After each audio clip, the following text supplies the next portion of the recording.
What do you think was the most important feature of a World War II tank? Was it the thickness of its armor, the power of its gun, or maybe the speed of its engine? For decades, we've debated whether the German Tiger was better than the Soviet T-34, or if the American M4 Sherman was just a death trap. But what if the Sherman's greatest weapon wasn't its gun or its armor? What if its most decisive advantage was something you couldn't even see? Today, we're diving deep into one of the most overlooked yet revolutionary pieces of technology in armored warfare, the radio, and we'll explore how this humble communication device allowed Sherman tank crews to punch far above their weight, turning isolated machines into a networked, deadly force that changed the face of the modern battlefield. When the M4 Sherman first rolled onto the battlefields of North Africa, it was met with mixed reviews. On paper, it seemed outmatched by its German counterparts. The Tiger and Panther tanks boasted thicker frontal armor and more powerful main guns. Engagements were often brutal, and the Sherman earned grim nicknames like Ronson because of its tendency to catch fire when hit. So, if it wasn't the toughest or the deadliest, how did it become the backbone of the Allied armored push to Berlin? The answer lies in teamwork. And teamwork in the chaos of a tank battle is impossible without communication. Imagine you're a German tank commander in a Panzer IV. You spot an enemy formation. What do? You might have a radio, but it's likely only for communicating with your platoon leader or company commander.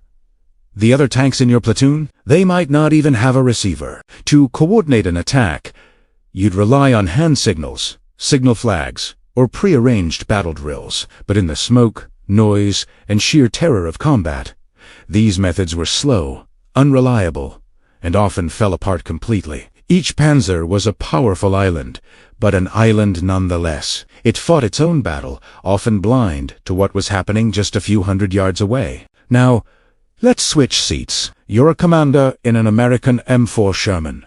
The scene is completely different. Every single Sherman that rolled off the assembly line was equipped with a two-way radio system, the SCR 508. Not just the commander's tank, but every tank. This meant that every tank commander in a platoon of 5 Shermans could talk to every other commander in real time. They could also listen in on the company command network. This was a paradigm shift. It transformed 5 individual tanks into a single, cohesive fighting unit with 5 pairs of eyes and 5 guns, all working together. If one Sherman spotted a hidden anti-tank gun, its commander could instantly warn the others. Anti-tank gun, 2 o'clock, in that clump of trees. The other 4 tanks would immediately know the threat's location and could lay down suppressive fire or maneuver to flank it. This ability to share information instantly created what military strategists call situational awareness. The Sherman crews knew more about the battlefield than their opponents. A German tank might be superior in a one-on-one duel, but it was rarely a fair one-on-one fight. A Sherman platoon could use its superior communication to orchestrate complex maneuvers that were impossible for their German counterparts. They developed tactics like hunter-killer teams. 1 or 2 Shermans would act as bait, drawing the fire of a heavy German tank. The moment the Tiger or Panther fired, revealing its position, the other Shermans, already positioned on the flanks, would be radioed the exact location. They could then swarm the enemy from multiple angles, aiming for its weaker side and rear armor. The German tank, with its slow turret traverse and poor peripheral vision, would be over. Its powerful gun could only point in one direction at a time. The Shermans, however, were a pack of wolves, coordinated and lethal. This network wasn't just limited to other tanks. The radios in the Shermans could also communicate with infantry units, artillery batteries, and even air support. A tank commander pinned down by enemy infantry could call for an artillery barrage on their position. If they encountered a fortified bunker, they could request a fighter bomber to take it out. This concept, known as combined arms, was the holy grail of military doctrine, and the radio was the key that unlocked it. The Sherman wasn't just a tank. It was a mobile communication hub, a node in a vast network that brought the full might of the Allied military to bear on a single point. The Germans, in contrast, struggled with this. While their command tanks were well equipped, the information couldn't be disseminated quickly or effectively down the chain. A company commander might know where air support was needed, but relaying that information to the right people and getting a response was a slow, cumbersome process. For the Allies, The tank commander on the ground had a direct line to the resources he needed. This dramatically shortened the decision-making cycle. In battle, speed kills, and the ability to react faster than your enemy is often the difference between victory and defeat. The reliability and simplicity of the American equipment also played a huge role. German technology was often sophisticated and powerful, but it was also complex and prone to breaking down. The radios were no exception. American equipment, including the Sherman's radio sets, was designed for mass production and ease of maintenance. They were robust, reliable, and could be repaired in the field. This meant that on any given day, a higher percentage of American tanks had working radios than German ones. Consistency is key in warfare, and the Americans had it in spades. So, when we look back at the armored clashes of World War II, it's easy to get lost in the stats armor thickness, in millimeters, gun penetration values.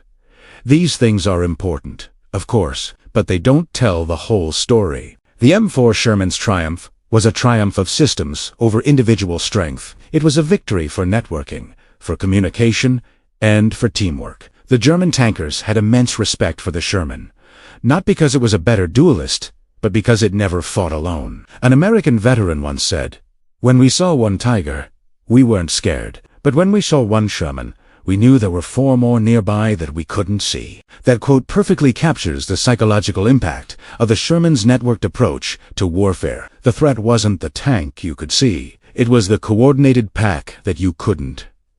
The humble radio, humming away inside the cramped turret of every M4 Sherman, was the invisible thread that wove individual tanks into a formidable tapestry of destruction. It allowed them to turn chaos into order, to share knowledge, and to fight as one. It was the Sherman's overlooked advantage, its secret weapon, and a critical component that helped pave the road to victory in Europe. It proved that in modern warfare, the best weapon isn't always the biggest gun sometimes. It's the clearest voice. When you think of the M4 Sherman, what comes to mind? Is it the sheer number produced, its reliability, or its role in liberating Europe? These are all valid points. But today, let's talk about something often overlooked, something tucked inside that steel hull that gave it a massive advantage on the battlefield.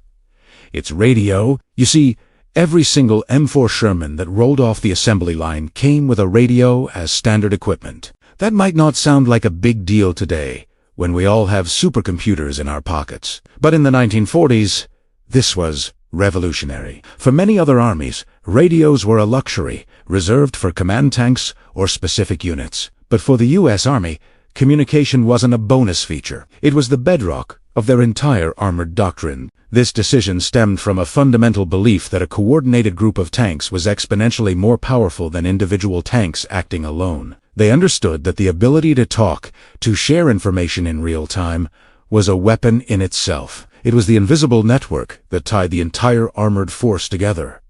Imagine being a tank command. You spot an anti-tank gun hidden in a tree line. Without a radio, you might try to signal with flags or hand gestures, which are slow, unreliable, and easily missed in the chaos of battle. Or you just engage it yourself, hoping your crew is good enough to win the duel. But with a radio, everything changes. You key the mic. All calcines. This is Baker 1. Enemy at gun.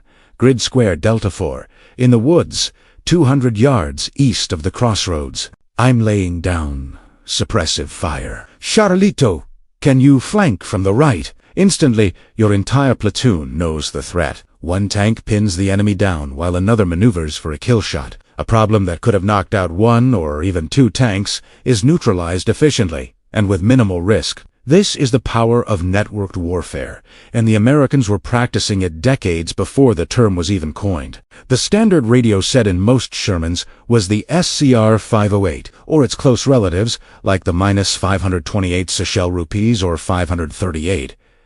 This was a frequency-modulated, or FM radio. Again, this was a huge deal. Most radios of the era were M, or amplitude modulation. AM radios are notoriously susceptible to static and interference, especially from a tank's own engine. Anyone who has tried to listen to an AM station during a thunderstorm knows what I am talking about. FM, on the other hand, provides a much clearer, more static-free signal. This meant that Sherman crews could communicate with crystal clarity, even with the roar of the engine and the clatter of the tracks just inches away. The system was typically composed of a receiver and 2 transmitters, which allowed the tank to be part of 2 different networks simultaneously. A platoon leader, for example, could be on one channel talking to the other tanks in his platoon, while also monitoring a second channel to listen to orders from his company commander. This created a seamless flow of information up and down the chain of command. A company commander could direct his platoons, and the platoon leaders could then execute those orders by directing their individual tanks. It was a flexible and robust system. The radio wasn't just for tank-to-tank communication, either. It connected the Shermans to the entire combined arms team. Artillery observers could call for fire support, relaying precise coordinates directly to the big guns miles behind the lines. Infantry units with their own portable radios could request direct fire from a nearby Sherman to take out a machine gun nest or a stubborn pillbox. They could warn the tankers about hidden mines or enemy bazooka teams lurking in alleyways. This level of integration was a force multiplier. A Sherman wasn't just a 30-ton tank, it was the armored fist of a vast, interconnected network of infantry, artillery, and even air support, all speaking the same language, all working from the same playbook. This doctrine had a profound effect on how American armored units operated from the moment they arrived in a theater of operations. There was no long, painful learning curve where new units had to figure out how to work together. The moment a fresh platoon of Shermans disembarked from a landing craft, they were already a cohesive fighting unit. The crews had trained extensively on radio procedure and tactical communication back in the States. They knew the protocols. They knew the lingo. And most importantly, they knew how to fight as a team. This meant they could be thrown into the line and operate effectively from day one. In a war of attrition like World War II, the ability to rapidly integrate new forces without a drop-off in performance was an incalculable advantage. Let's contrast this with their primary opponent. German Panzer doctrine was also very effective, but their approach to communication was different, especially early in the war. While command tanks had excellent radios, many of the standard Panzer IIs and IVs did not. They often relied on signal flags and visual commands. A platoon of panzers might advance with the commander in the lead, and the other tanks would simply follow his movements. If the command tank was knocked out, the platoon could dissolve into confusion, with each remaining tank fighting its own isolated battle. While they adapted and equipped more tanks with radios as the war progressed, they never achieved the universal standard of the U.S. Army. They were always playing catch-up in this specific area. Think about the psychological impact on the crew as well. Being a tanker was a terrifying job. You're buttoned up in a steel box, with limited visibility, surrounded by things that want to destroy you. The constant, clear chatter on the radio was a lifeline. It was the voice of your platoon leader, the calm instructions from your company commander, the friendly banter with the crew in the next tank. It reminded you that you weren't alone. You were part of a team, and your buddies had your back. This sense of connection and mutual support was vital for maintaining morale in the face of incredible stress and danger. So, while we often focus on the Sherman's gun, its armor, or its engine, we shouldn't forget the humble radio. It was the tank's nervous system. It transformed a collection of individual machines into a coordinated, thinking, and lethal organism. It allowed American doctrine to be put into practice, enabling a level of teamwork and combined arms cooperation that was the envy of the world. The decision to make a radio standard issue on every single tank was one of the smartest and most impactful choices made by the U.S. Army in World War II. It proved that sometimes the most powerful weapon isn't the one that makes the loudest bang, but the one that allows you to talk to your friends. We often pictured German panzers in World War II as these unstoppable, perfectly coordinated killing machines, a symphony of steel and thunder rolling across Europe. The Blitzkrieg or lightning war was built on this very idea of rapid Sturmdarms assault. But what if I told you there was a massive, almost unbelievable flaw in this seemingly perfect system? Something so fundamental, it could turn a cutting-edge tank into a deaf and mute metal box on the battlefield. Let us dive into one of the most overlooked weaknesses of the mighty German Panzerwaffe, a shocking lack of communication. We're talking about radios. Today, we take instant communication for granted, but back then, It was a game-changing piece of technology. And surprisingly, for a force that relied so heavily on speed and coordination, most early and even mid-war German tanks simply didn't have one. Think about that for a second. You're buttoned up inside a Panzer IV. The engine is roaring. Shells are exploding outside.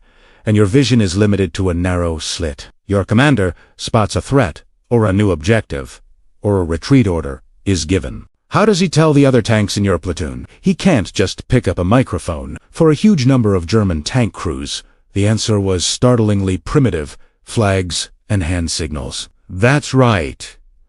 While the idea of blitzkrieg was being sold to the world, many panzer crews were sticking their arms out of hatches, trying to signal left, right, advance, or halt to their comrades, all while under intense enemy fire. It sounds almost absurd, like something out of the Napoleonic Wars, not a modern, mechanized conflict. This information isn't some obscure historical footnote. It's backed up by extensive research, military archives, and historical analyses, including studies referenced by reputable sources like BBC History, paint a clear picture. The standard Panzer, the workhorse of the German army, was often a radioless vehicle. Only the command tanks within a platoon or company, were guaranteed to have the expensive and complex radio equipment needed for long-range communication and coordination with air support or artillery. So you'd have one tank, the leader, that could talk to headquarters, but it couldn't directly talk to its own wingman. The platoon commander would receive orders over his radio,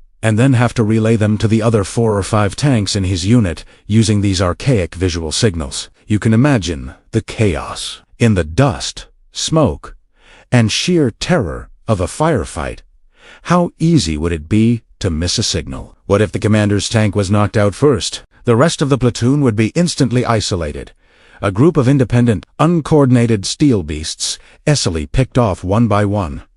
This created a 2-tiered system. You had the seeing and hearing command tanks, and then you had the blind and deaf standard panzers. This stands in stark contrast to their opponents, particularly the Allies later in the war. The Americans, for example, made it a priority to equip virtually every Sherman tank with a radio, creating a networked battlefield where every tank commander could talk to every other commander, as well as to infantry and support elements. This gave them incredible tactical flexibility. A lone Sherman spotting an enemy anti-tank gun could instantly warn the entire company. The German approach, however, was a rigid, top-down command structure that was incredibly fragile. If that communication link from the command tank was broken, the entire unit's effectiveness plummeted. A group of panzers, which on paper looked formidable, could be rendered ineffective simply because they couldn't talk to each other. Why did they do this? There were a few reasons. Firstly, early war radios were bulky, expensive, and required specialized training to operate and maintain. Germany was trying to build a massive tank force quickly, and cutting out radios on most vehicles was a way to save money and speed up production. There was also a doctrinal belief in a very centralized command. The idea was that only the commander needed the full picture, and the rest would simply follow his lead. This was a critical miscalculation of how messy and unpredictable a real battlefield could be. This communication gap had real, deadly consequences. In the vast, fast-moving battles on the Eastern Front, for instance, a panzer platoon could easily get separated. A sudden counterattack by Soviet T-34s could shatter a German formation before the commander could even wave the correct flag to signal a change in tactics. The crews in the standard panzers were forced to rely on their own initiative, but without knowing the wider battle plan, their actions might be counterproductive or even disastrous. It wasn't until later in the war, as the Germans faced increasingly coordinated Allied forces, that they began to realize the full extent of this self-inflicted wound. More tanks started to be fitted with radios, but by then, they were on the defensive, and the industrial might of the Allies was overwhelming. The early war decision to skimp on communication technology had created a fundamental weakness that plagued them throughout the conflict. So, the next time you see footage of panzers rolling confidently across the plains, remember the hidden story. Remember the commander desperately waving a flag from his turret, praying his comrades see it through the smoke. It's a powerful reminder that in warfare, it's not always the tank with the biggest gun or the thickest armor that wins. Sometimes, it's the one that can simply talk to its friends. The legend of the unstoppable panzer is a powerful one. But the reality was far more complex, and in many ways, far more disconnected. Have you ever wondered what gave the Sherman tank its edge? It wasn't its gun or its armor, at least not against the German Panthers and Tigers. The real secret weapon, the game changer, was something you might not even think of. Its radio. Let us dive into why the humble radio made the Sherman one of the most effective tanks of World War II. When you picture a tank battle, you probably imagine clashing steel and booming cannons. But the real battle is often one of information. Who is where? What's the enemy doing? How do we coordinate an attack? Before the Sherman, communication between tanks was a nightmare. A commander might have to pop his head out of the turret, wave flags, or even send a runner. In the chaos of combat, this was slow, dangerous, and often impossible. Early tanks were essentially isolated steel boxers, fighting their own individual battles. Then came the M4 Sherman, and almost every single one rolled off the production line with a radio set as standard equipment. This wasn't just a small upgrade, it was a revolution in armored warfare. Suddenly, every tank commander was connected. They were part of a network, a team. This was the real power of the Sherman. A 5.0 tank platoon could now operate as a single, cohesive unit, directed by their platoon leader in real time. This concept scaled up, from platoons to companies, and all the way up to battalions. Think about it from a commander's perspective. You're in your Sherman, and you spot a German Tiger tank lurking in a tree line, a kilometer away. Your 75mm gun might just bounce off its thick frontal armor. In an older tank, you'd be in serious trouble. But with your radio, the situation changes completely. You grab the microphone. Eagle 6. This is Eagle 2. I have a Tiger tank. Grid reference. ... double quotes. Instantly your platoon leader knows. He can coordinate a flanking maneuver with the other tanks. Eagle 3 and 4, move to the west, get a side shot. Eagle 5, lay down suppressive fire. The other tanks in your platoon react immediately. They aren't guessing what to do based on hand signals they can barely see through the smoke. They're executing a coordinated plan. While two tanks move to get a better angle on the Tiger's weaker side armor, another keeps the German crew busy, forcing them to keep their turret pointed forward. Your own tank might be outmatched one-on-one, but as a team, you've just turned the tables. This was happening on battlefields all across Europe. This real-time command and control was a force multiplier. The U.S. Army's Center of Military History has documented this extensively. American armored doctrine was built around this communication advantage. They knew the Sherman was often outgunned, so they didn't fight the Germans' fight. They used their superior numbers and superior communication to isolate and overwhelm the technically superior but less coordinated German panzers. A lone Tiger was a formidable beast, but a lone Tiger against 5 Shermans working in perfect concert was a dead tiger.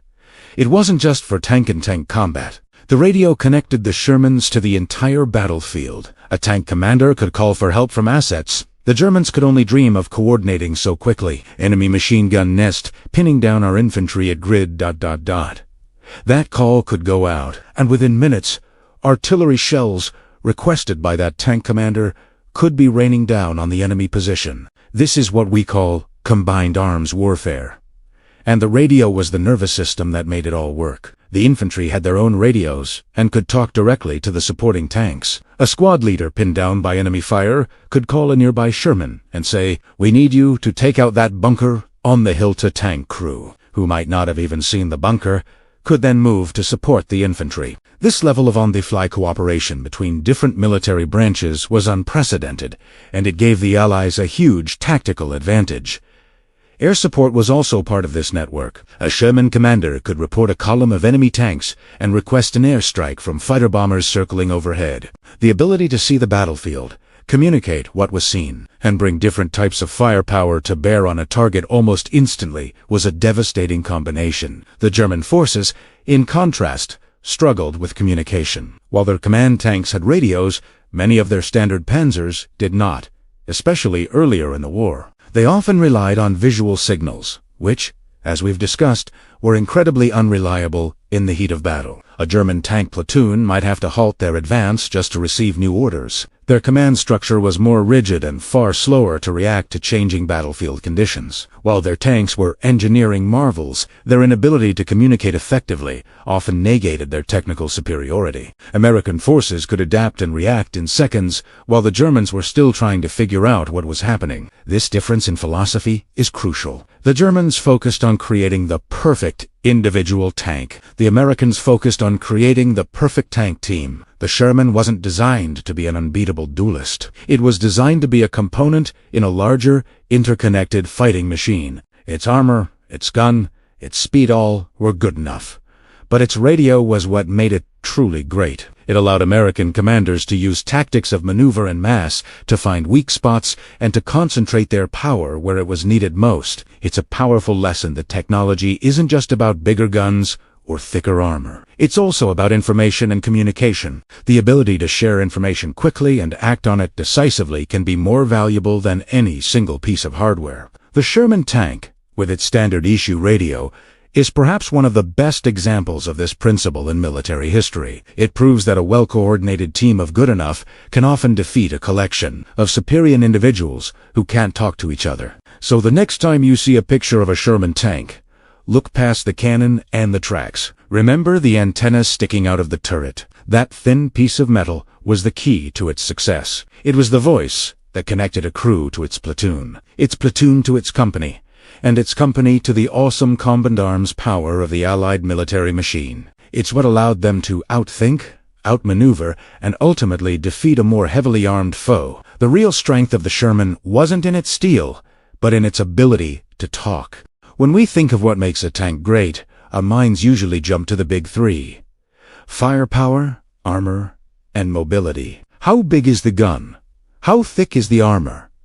How fast can it go? And for decades, that was the primary equation for tank design. But the Americans, when developing the Sherman, added a fourth, game-changing element: communication. Almost every single Sherman tank that rolled off the assembly line came standard with a radio set. This might not sound revolutionary to us today, living in our hyper-connected world, but in the 1940s, it was a massive deal. For many other armies, including the formidable German Wehrmacht, radios were often reserved for command tanks. A platoon of Panzer IVs might only have one or two tanks with a radio, meaning orders had to be passed by flag signals, hand gestures, or even by a crew member physically getting out of the tank, all of which were slow, unreliable, and incredibly dangerous in the middle of a firefight. But the Americans took a different approach. They saw the tank not just as an isolated steel beast, but as a mobile node in a vast, interconnected network of combat power. With a radio in every tank, an entire platoon,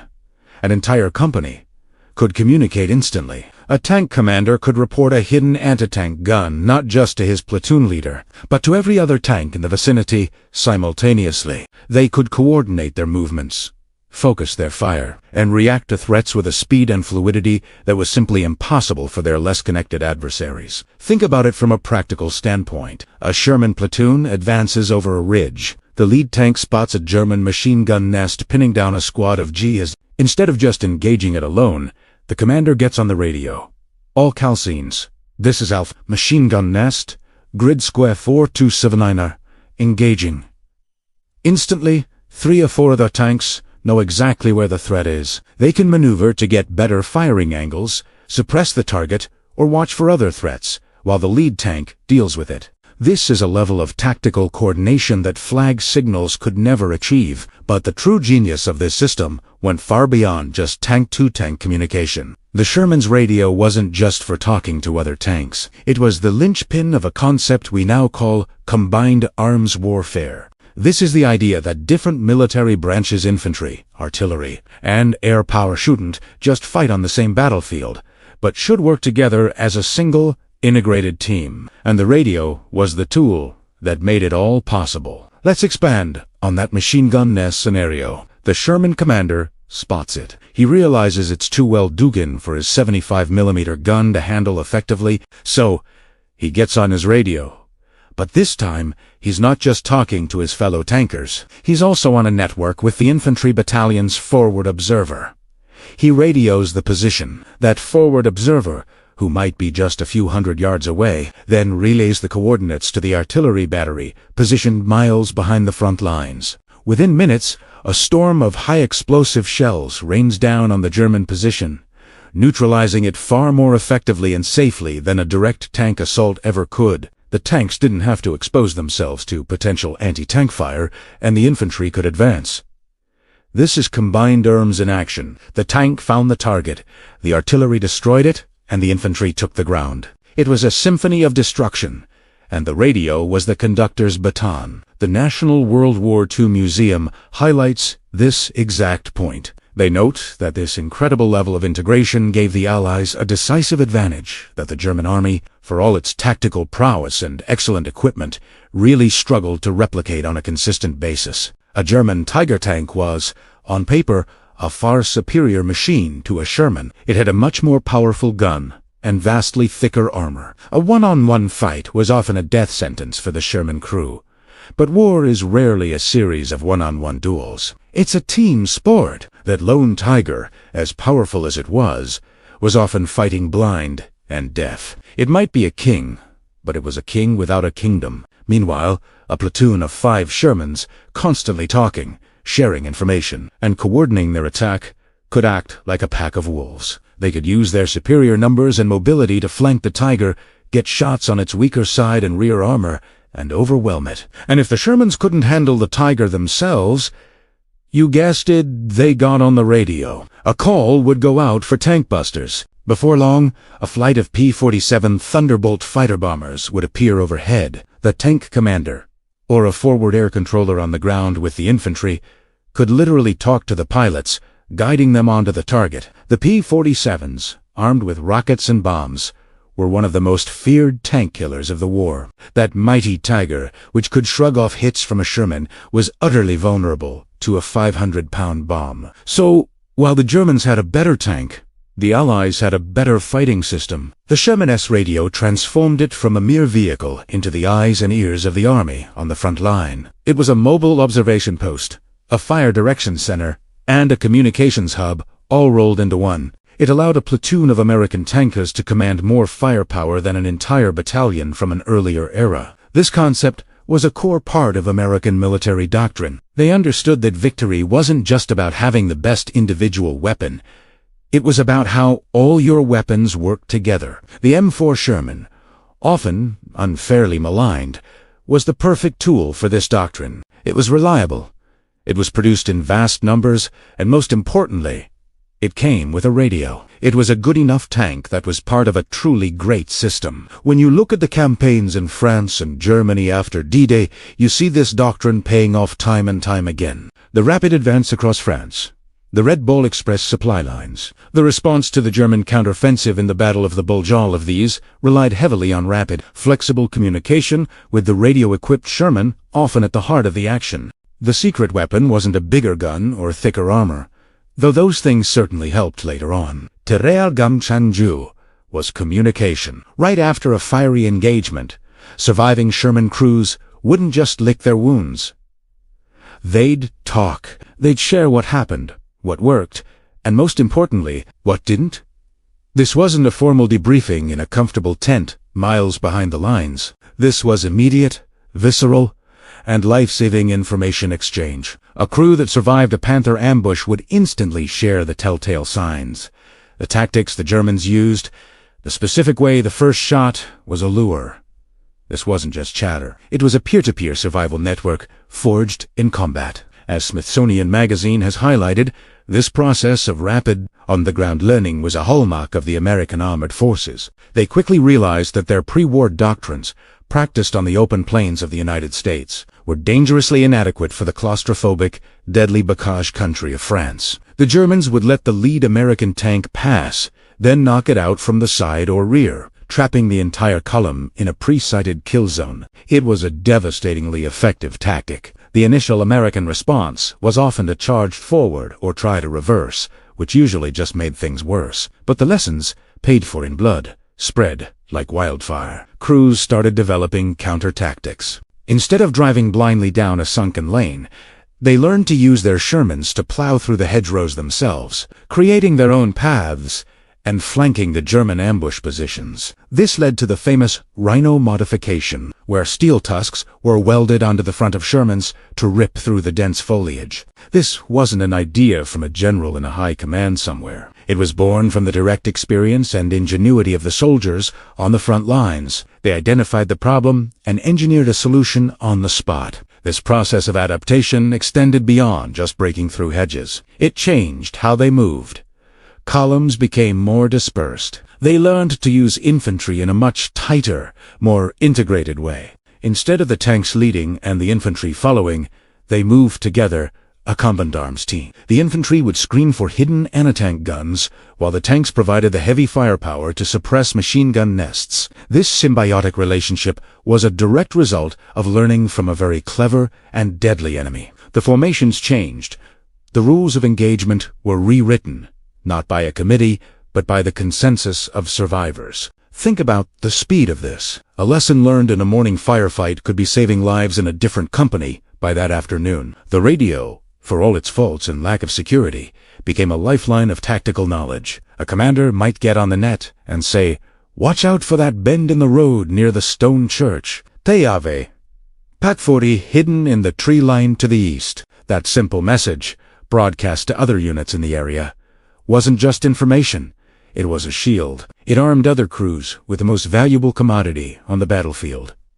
For no ligs, this wasn't a top-down process. It was by the generals and staff officers were certainly analyzing reports and issuing new doctrines.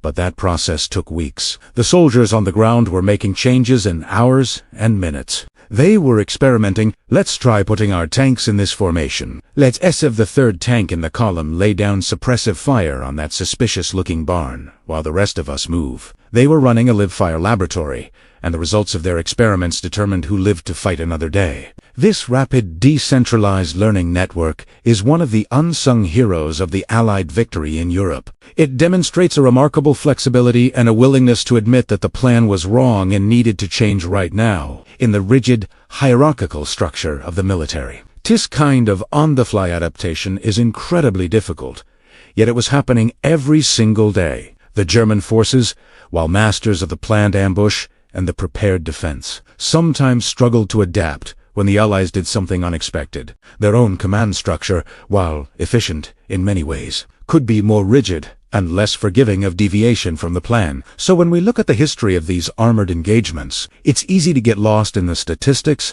the muzzle velocities, the armor thicknesses, the penetration charts, and those things are important. But they don't tell the whole story. The human element, the ability to learn from mistakes, to communicate those lessons under fire, and to trust the experience of your fellow soldier, that was the true advantage. It's a powerful reminder that in any conflict, in any competition, the ability to learn and adapt faster than your opponent is the ultimate weapon. The Sherman tank may have been outgunned in a one-on-one duel with a Panther, but a platoon of Sherman crews who had shared their collective knowledge was a much more formidable and unpredictable foe. They weren't just 5 tanks, they were a thinking, learning organism, constantly evolving to survive and win. This spirit of battlefield innovation is a thread that runs through military history, but the speed and scale at which it happened in the armored units of World War II was something. The combination of new communication technology, a culture that, at the sharp end, valued practical results over rigid doctrine, and the sheer intensity of the fighting created a crucible of learning. Every crew member, from the commander to the driver, became a student and a teacher. They were constantly refining their craft, not in a classroom, but in the deadliest environment imaginable. They learned to read the terrain in a new way, to anticipate the enemy's moves, and to coordinate their own actions with a new level of precision. And it wasn't just about big tactics. WW2 learning which Sherman variant had a slightly better sight for spotting targets, or the best way to use the high-explosive shells to blind an enemy tank before closing in for a kill shot. These little tricks of the trade, passed from veteran to rookie, were the building blocks of survival. It was a brutal, unforgiving education, but it was effective. It's a testament to the resilience and intelligence of the ordinary soldiers who were asked to do things. They didn't just operate their machines, they mastered them, and in doing so, they mastered the battlefield itself. Have you ever wondered what the most powerful weapon in a soldier's arsenal is? Is it a rifle? A tank? An airplane? Well, what if I told you it was something much smaller? Something you could hold in your hand. Today, we're diving into the unsung hero of the battlefield. The radio, and specifically, how this simple device became a massive psychological advantage for Allied soldiers in World War II. The brilliant historian Stephen Ambrose, known for his incredible books like Band of Brothers and D-Day, spent countless hours interviewing the veterans who lived through these epic conflicts. And one thing kept coming up, over and over again. It wasn't just about firepower or armor. It was about morale. It was about knowing you weren't alone. Imagine you're a tank crew, deep in enemy territory. The air is thick with tension. Every shadow could hide an anti-tank gun. You hear the terrifying rumble of an approaching German Panther or Tiger tank, machines renowned for their thick armor and powerful cannons. In a straight-up slugfest, you know your Sherman tank might be outmatched. Panic starts to set in. Your heart pounds in your chest. What do you do? This is where the radio changed everything. Before reliable radios, a unit that was cut off was truly on its own. They were isolated, fighting in a vacuum. The psychological pressure was immense. But with a radio, that feeling of isolation vanished. That tank commander, staring down a superior enemy, could grab his microphone and in an instant be connected to a whole network of support. He could call in artillery strikes, giving coordinates for a devastating barrage to disrupt the enemy attack. He could request air support, summoning fighter bombers to swoop down and neutralize the threat from above. He could coordinate with other tanks in his platoon, setting up flanking maneuvers and concentrating their fire. Suddenly, he wasn't just one tank against a monster. He was part of a coordinated, deadly team.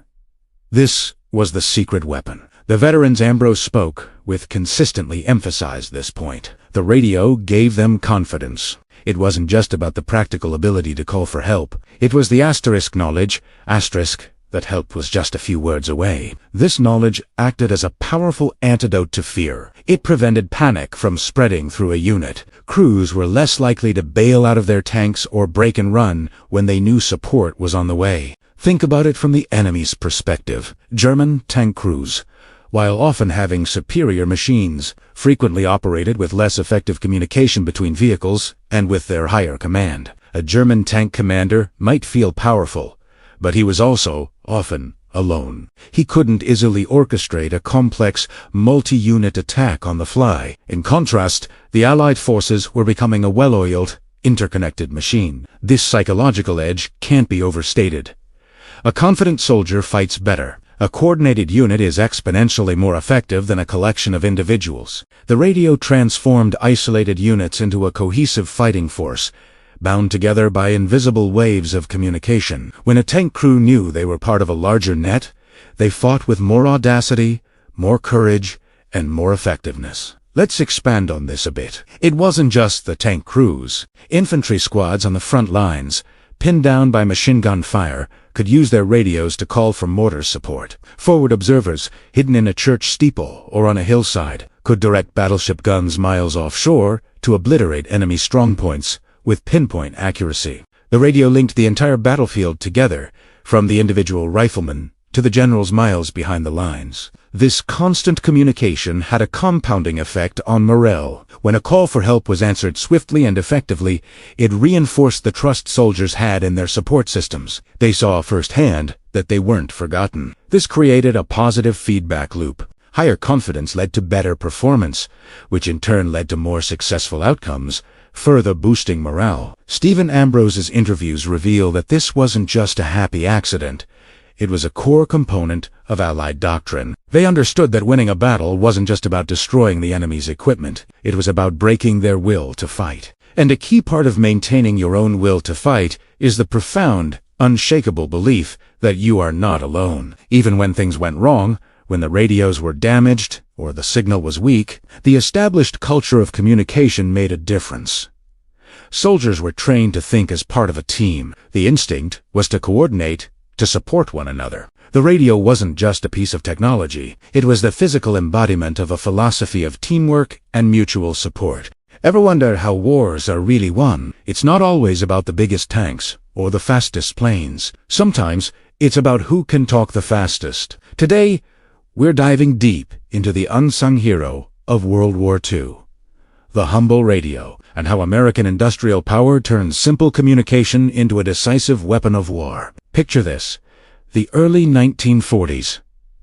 The world is at war. German panzer divisions are blitzing across Europe, a terrifying display of mechanical might. Their tanks, like the Tiger and the Panther, are engineering marvels, feared by Allied soldiers.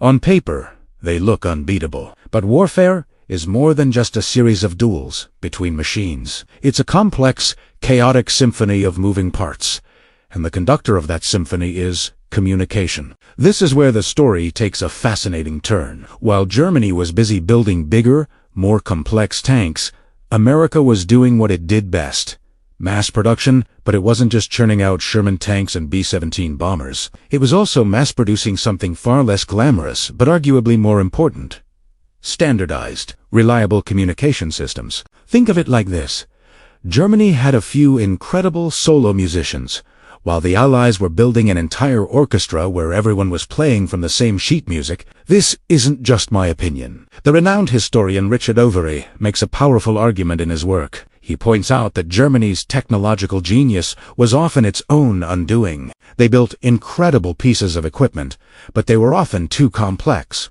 difficult to maintain, and produced in relatively small numbers. More importantly, they failed to create a unified communication network that could effectively coordinate their vast armies. Each branch of the military, to Heer, to Luftwaffe, to Kriegsmarine, often used its own systems, making seamless joint operations a nightmare. Meanwhile, the United States was taking a completely different approach. The American philosophy was built on standardization. The famous -300 Seychelles rupees walkie-talkie, for instance. It wasn't necessarily the most advanced radio in the world, but millions were produced. It was rugged, relatively easy to use, and most importantly, it was everywhere. An infantry platoon leader on the ground in Normandy could talk directly to his company commander, who could then relay information back to battalion headquarters, who could then coordinate with artillery and even air support. This created a level of tactical flexibility that the German forces often struggled to match. An American unit pinned down by a machine gun nest could call for precise artillery fire in minutes. A tank platoon encountering unexpected resistance could quickly radio for infantry support. This wasn't happening by accident. It was the result of a deliberate strategy to leverage America's industrial might, not just for firepower, but for information. The scale of this production is just staggering. Companies that made household radios and telephones before the war, like Motorola and Bell Labs, were retooled for military production. They weren't just making a few high-tech gadgets for special forces. They were equipping entire armies, from the frontline grunt to the generals in the rear echelon, with a common, interoperable communication system. This meant that an American GI had a power his German counterpart often lacked: the power to instantly tap into the full might of the Allied war machine. Let's look at a concrete example: the Battle of the Bulge. This was Germany's last great offensive on the Western Front. Initially, they achieved complete surprise and made significant gains. But what happened next? The Allied lines bent, but they didn't break. And a huge part of that resilience was communication. Isolated American units, like the defenders of Bas, were able to coordinate their defenses, call in airdrops for supplies, and report enemy movements, all while completely surrounded. They were fighting their own desperate battles. But they weren't fighting alone. They were still part of a network. The German advance, on the other hand, started to falter as its communication lines became stretched and disorganized. Their command and control struggled to keep up with the fluid, chaotic battlefield. They had the powerful King Tiger tanks, but if those tanks ran out of fuel or blundered into a well-coordinated anti-tank ambush, their technological superiority meant very little. As Overy highlights, the ability to integrate communication across mass-produced forces was a key advantage for the Allies. It allowed them to react faster, adapt to changing circumstances, and bring their overwhelming material advantage to bear exactly where it was needed most. This concept is what we might call information warfare. Even back in the 1940s, it's the idea that controlling the flow of information is just as important as controlling territory. The Allies, powered by American industry, were simply better at it. They built a robust, resilient network that could withstand the shock of battle. German communications, by contrast, were often brittle. They relied on more fragile systems, including extensive use of landline telephones, which could be easily cut. And their radio security was famously broken by the codebreakers at Bletchley Park. So when we look back at the iconic images of World War II, the endless columns of Sherman tanks, the skies filled with bombers, we need to remember the invisible network that tied it all together. Every tank had a radio, every command post had a bank of them, the ships offshore, the planes overhead. The infantry in their foxholes day were all nodes in a massive, interconnected web of information. This web was forged in the factories of Detroit, Chicago, and Philadelphia. It was a product of the same industrial genius that built the planes and tanks themselves. In the end, World War II teaches us a timeless lesson about technology and warfare. It's not always the side with the most advanced individual weapon that wins. It's the side that can build a system of production, a system of logistics, and crucially, a system of communication. Germany had the engineering brilliance to create masterpieces of military hardware, but the Allies, led by American industrial capacity, had the vision to create an orchestra of war, where every single instrument, from the Mayust battleship to the lone soldier with his walkie-talkie, could play in perfect harmony. And in the brutal cacophony of war, that harmony was the sound of victory. Ever heard the saying, "It's not the size of the dog in the fight, it's the size of the fight in the dog"? Well, in World War II, for American tankers, it was more like, it's not the size of the tank, it's the size of the team. Let's dive into one of the most misunderstood matchups of the war. The American M4 Sherman versus the German Tiger. Now, if you've watched any war movie, you probably think the Sherman was just a flimsy tin can, hopelessly outgunned by the mighty Tiger. And if you put one Sherman against one Tiger in an open field, head to head, you'd probably be right. The Tiger's 88mm gun was a beast, capable of knocking out a Sherman from distances, where the Sherman's own 75mm gun would just bounce right off the Tiger's thick frontal armor. It was a classic David versus Goliath scenario, but with a lot more high-explosive ammunition. So, how on earth did the Allies, with their swarms of Shermans, manage to push back the German armored divisions? Did they just throw tanks at the problem until the Germans ran out of shells? Not exactly. The answer lies in a piece of technology that's often overlooked in the heat of battle. The radio. You see, the Americans made a brilliant decision. They put a radio in every single Sherman tank. Every single one. This might not sound like a big deal today, where we all have a supercomputer in our pockets. But back then it was a gift. The Germans, on the other hand, were much more selective. Typically, only their command tanks had radios. The rest of the panzer platoon was essentially playing a game of Full-Delita, trying to guess what their commander wanted based on his movements, and maybe some hand signals. Imagine trying to coordinate a complex attack in the chaos of battle by just waving your arms around. It was inefficient and incredibly difficult. This difference created a massive tactical advantage for the Americans. A platoon of Shermans wasn't just 5 individual tanks. It was a coordinated, thinking, and communicating unit. They were a wolf pack. When a Sherman crew spotted a Tiger, they didn't just charge in headfirst, like in the movies. That was suicide. Instead, the first tank to make contact would immediately get on the radio. He'd become the fixer. His job was to keep the Tiger busy, to draw its attention. He'd pop smoke, use the terrain for cover, and fire shots to distract the Tiger's crew, forcing them to focus on him. He knew he probably couldn't penetrate the Tiger's front armor. But that wasn't his goal. His goal was to buy time and provide information for his buddies, while the Tiger was dueling with this one Sherman. The rest of the American platoon wasn't just sitting around watching. Thanks to the constant stream of information from the radio, the platoon leader could direct his other tanks to maneuver. This is where the term fixing and flanking comes into play. The other Shermans, the flankers, would use their superior speed and mobility to swing around the sides, or even get behind the preoccupied Tiger.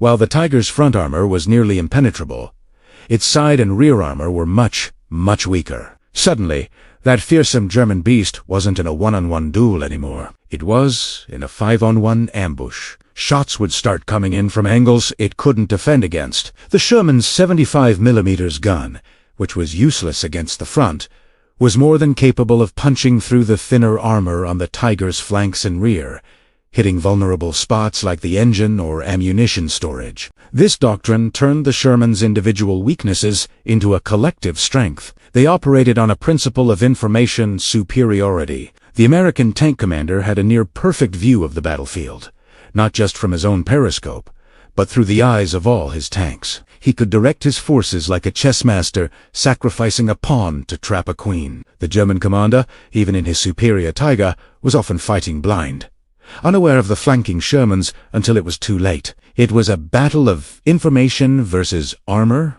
of teamwork versus raw power. And more often than not, information and teamwork won. Think about it this way. The Tiger was like a heavyweight boxing champion, incredibly powerful but maybe a bit slow and cumbersome. A single Sherman was like a middleweight, quick on its feet but unable to trade punches with the champ. But a platoon of Shermans wasn't 5 middleweights taking turns getting knocked out. It was a coordinated team of fighters, jabbing, moving, distracting, and landing decisive blows when the champion's back was turned. The radio was their coach in the corner, calling the plays, spotting the openings. This strategy extended beyond just tank platoons. The radio network connected the Shermans to everything else on the battlefield. A tank crew could call for artillery support to drop shells on the Tiger's position, pinning it down or even getting a lucky hit. They could call for air support, bringing in fighter bombers like the P-47 Thunderbolt, which were affectionately known as tank busters for a reason. A Sherman might not be able to kill a Tiger on its own,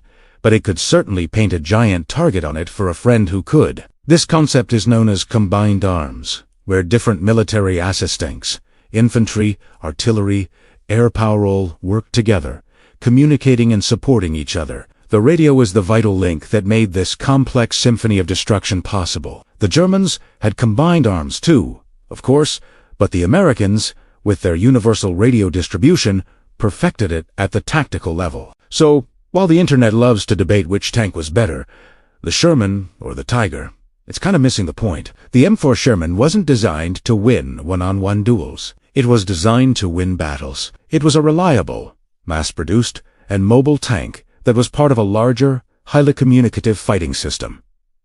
The Americans didn't just build a tank, they built a network. They understood that in modern warfare, communication and coordination could be a more powerful weapon than thick steel or a big gun. The real hero of this story isn't just the tank crew, but the radio operator, relaying critical information in the heat of battle, turning a group of individual tanks into a deadly Koisiba unit. It proves that sometimes the smartest way to win a fight isn't to be the strongest, but to be the best. It's a lesson that changed the face of armored warfare forever. When you picture a tank battle in World War II, what comes to mind? Is it the heavy armor of the German Tiger? Its powerful 88mm gun striking fear into Allied crews? Or maybe the sheer numbers of the Soviet T-34, rolling like a red tide across the Eastern Front? These are the icons, the legends of armored warfare. But what if I told you that one of the most decisive pieces of equipment in the war wasn't a gun or a slab of armor, but something you couldn't even see from the outside? What if the key to victory was all about who could talk to whom? Today, we're diving deep into the often overlooked secret weapon of the M4 Sherman tank. It's radio. It might not sound as glamorous as a high-velocity cannon, but this humble piece of technology was nothing short of revolutionary. It transformed the Sherman from just another tank into the nerve center of a coordinated, fast-moving, and lethal fighting force. This is the story of how the ability to simply talk laid the groundwork for the way modern armies fight today. This is the story of networked warfare, born in the heat of World War II. Let's set the scene. It's the early 1940s.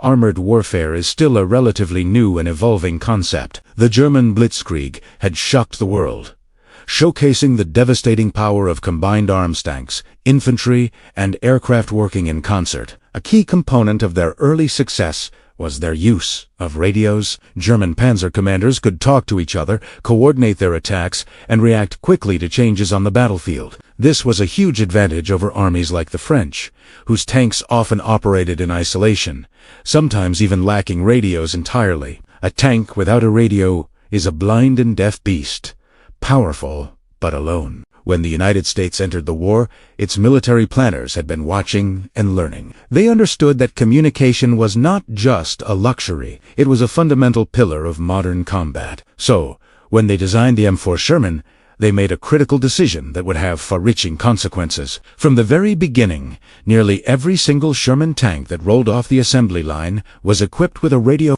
and not just any radio, but a robust system that allowed for both sending and receiving voice communications. This wasn't just a radio for the tank commander to talk to his platoon leader.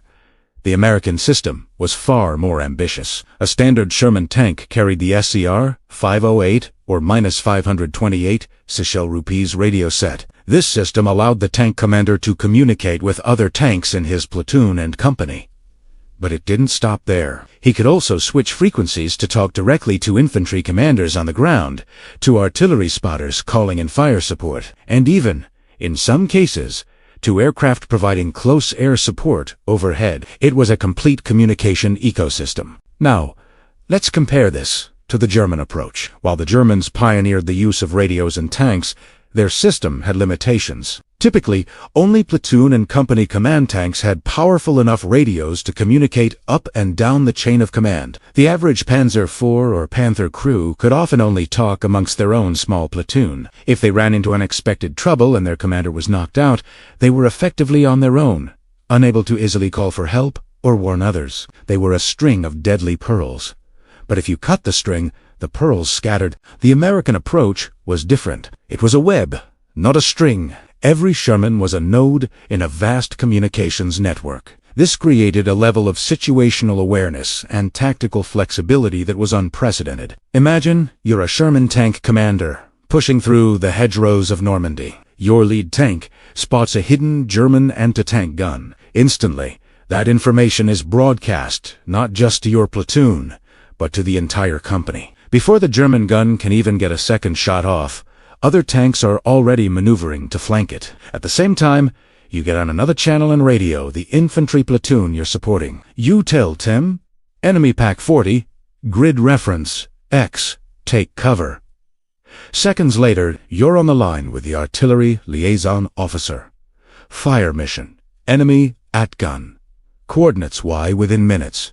Shells are raining down on the enemy position. This is the power of networked warfare. It's not about having the single best tank. On a one-on-one basis, a Sherman would struggle against a heavy Tiger or Panther. The Sherman's gun had difficulty penetrating their thick frontal armor, while their cannons could slice through a Sherman with ease. But battles are rarely clean.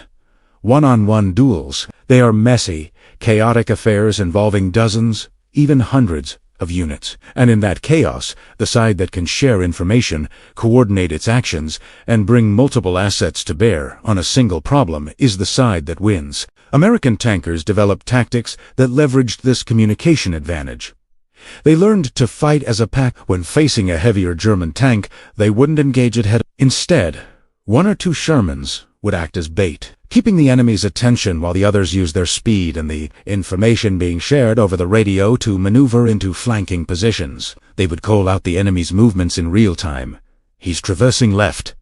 Watch your right flank, Tom. I've got a shot at his side. This wolfpack tactic, enabled by universal radio communication, allowed groups of Shermans to systematically dismantle superior German armor. This doctrine was summed up by General George S. Patton himself, a fervent believer in mobile, aggressive warfare. He knew that speed and coordination were his greatest weapons. His famous Third Army didn't just steamroll the enemy through brute force. It outmaneuvered them, surrounded them, and destroyed them by being faster, smarter, and better coordinated. And the radio was the central nervous system that made it all possible. It allowed Patton to command his vast armored columns with a level of precision that was simply impossible for his opponents to match. The impact of this philosophy extended beyond tank and combat. The synergy between tanks and infantry was revolutionized. In previous conflicts, tanks and infantry often had a difficult relationship. They would get separated,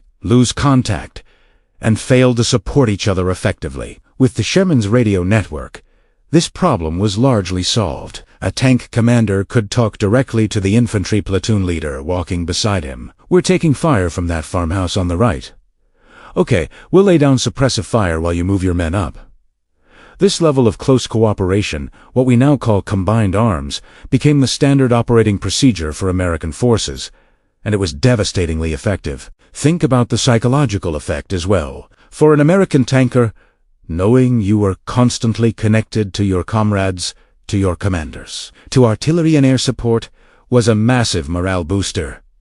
You were never truly alone. If you got into trouble, you could call for help. If you had vital intelligence, you could share it instantly. For the German soldier, the experience was often the opposite. The constant, seemingly psychic coordination of the American forces could be terrifying. It felt like they were everywhere at once, that they knew your every move. It was a war of information, and the Allies were winning. Military historians now widely recognize the Sherman's radio advantage as an early and highly successful form of network-centric warfare. This is a concept that dominates modern military thinking. Today, we talk about data links, satellite communications, and shared digital battlefields where every soldier, vehicle, and aircraft is a sensor and a shooter in a single integrated network. The goal is information dominance too. See the battlefield more clearly and act more quickly than your opponent. This entire philosophy can be traced back to the lessons learned in the dusty fields of North Africa and the bloody hedgerows of France. The Sherman tank itself was not perfect. It was famously nicknamed the Runson by some crews because of its tendency to catch fire when hit. It was outgunned and often outarmored by its German counterparts, but it had three crucial advantages. It was mechanically reliable, it was produced in enormous numbers, and every single one was a talking, listening, coordinating node in a battle-winning network. The legacy of the Sherman's radio is all around us today. Every time you see a news report about modern military operations, with drones feeding real-time video to commanders on the ground, with fighter jets getting targeting data from troops below, you are seeing the direct descendant of that simple radio set inside an M4 Sherman. The principle is the same. The side that communicates better fights better. The side that can turn information into action faster wins. So the next time you see a picture of a Sherman tank, don't just see a steel box with a gun. See it for what it truly was, a vital hub in a web of communication that changed the face of warfare forever. It proved a lesson that remains just as true today as it was in 1944. Firepower is important, and armor is important, but in the end, the most powerful weapon of all might just be the ability to talk.